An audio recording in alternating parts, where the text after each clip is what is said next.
안녕하세요. 동양 철학에 담긴 아주 흥미로운 원리가 하나 있습니다. 바로 목생화인데요. 이게 뭐냐면 우리의 생명력이 어떻게 창조적인 에너지로 활활 타오르는지 그 폭발적인 과정을 설명하는 개념입니다. 오늘 그 심오한 세계로 함께 들어가 보시죠. 자, 그럼 본격적으로 시작해 볼까요? 오늘 우리가 깊이 파고들 핵심 개념, 바로 목생화입니다.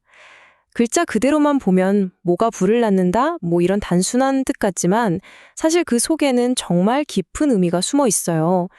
근원적인 생명력을 뜻하는 목이 아주 열정적이고 창조적인 에너지인 화로 확 변하는 그 역동적인 과정을 담고 있는 말입니다.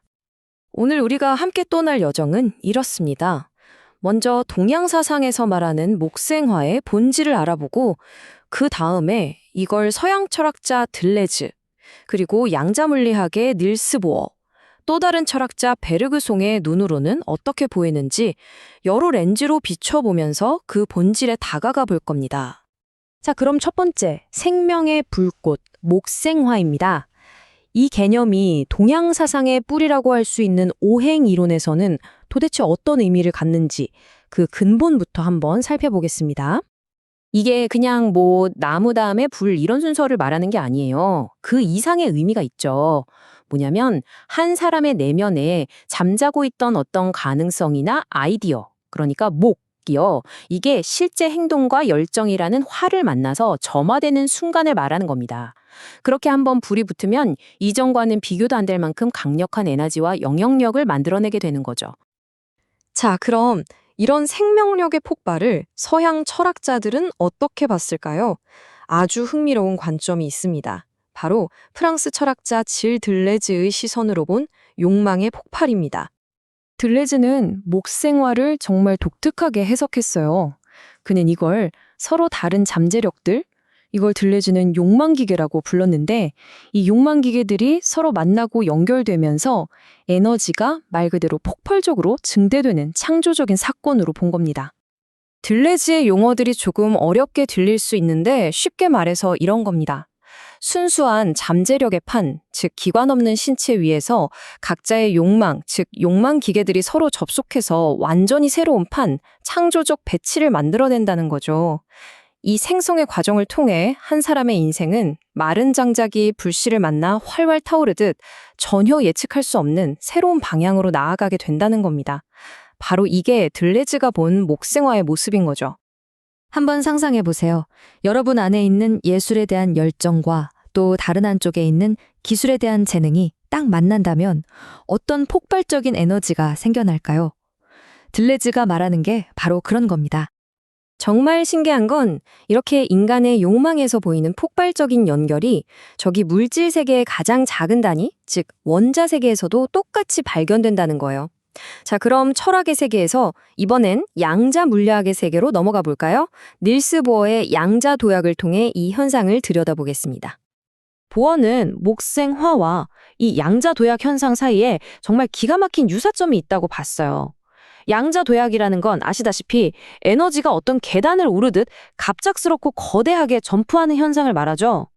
이 과정을 양자 도약에 빗대어 보면 정말 놀랍도록 들어맞아요. 목은 전자가 외부에서 에너지를 흡수해서 잠재력을 키우는 단계, 즉 들뜬 상태가 되는 거고요. 그리고 화는 그 축적된 에너지가 빛, 즉 광자 형태로 폭발적으로 방출되면서 그 빛이 또 다른 전자를 자극해서 연쇄 반응을 일으키는 그런 증폭 현상과 똑같다는 겁니다. 그래서 여기서 핵심은 이게 그냥 1대1의 에너지 전달이 아니라는 거예요. 마치 레이저처럼 아주 작은 시작이 기하급수적으로 증폭되어서 엄청나게 강력하고 집중된 에너지의 흐름을 만들어내는 것. 이게 바로 목생화의 물리적인 모습이라는 거죠. 그렇다면 이 폭발적인 생명력의 본질은 과연 뭘까요? 마지막으로 프랑스의 또 다른 철학자 앙리 베르그송의 생의 약동이라는 개념을 통해서 그 근원을 한번 탐구해 보겠습니다. 베르그송에게 목생화는요, 생명 그 자체를 움직이는 엔진, 그가 생의 약동, 프랑스어로는 엘랑비탈이라고 불렀던 바로 그것이 스스로를 변형시키고 더 강하게 만드는 과정 그 자체였습니다. 그러니까 이건 단순히 나무가 불쏘시개가 되어서 불을 지피는 그런 차원이 아닙니다. 생명력 자체가 질적으로 완전히 다른 무언가로 변하고 또 양적으로는 훨씬 더 강하게 진화하는 걸 의미해요. 성장하고 뻗어나가려는 근원적인 힘이 열정적으로 빛을 발하는 에너지로 탈바꿈 하는 거죠. 베르그송은 이런 목생화의 과정을 삶으로 직접 살아내는 사람들이야말로 생의 약동의 살아있는 증거라고 봤습니다.